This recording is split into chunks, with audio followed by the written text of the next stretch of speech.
России, краю полевом и лесном.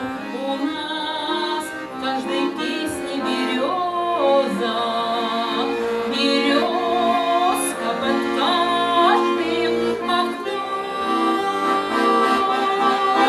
На каждой весенней поляне их белый живой хоровод, но есть в Волгограде березка, увидишь и сердце замрет.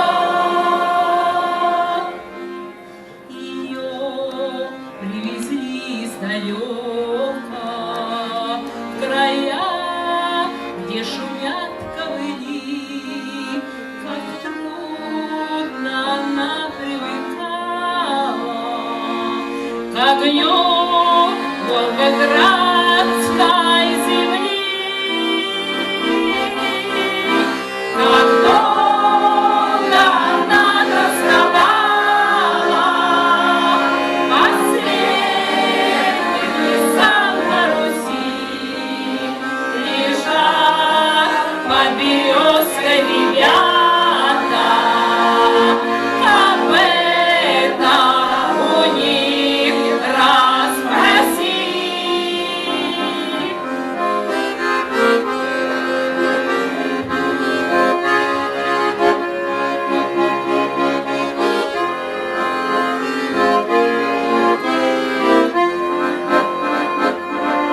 Трава под березой не смята, никто из земли не вставал, но так это нужно солдату, чтоб кто-то на них горевал.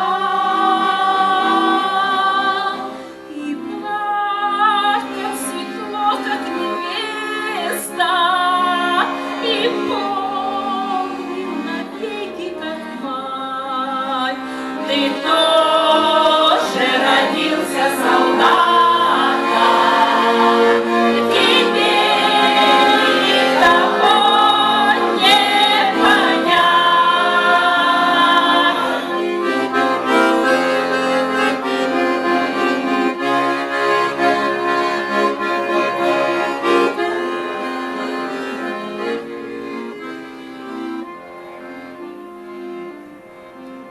Ты тоже родился в России,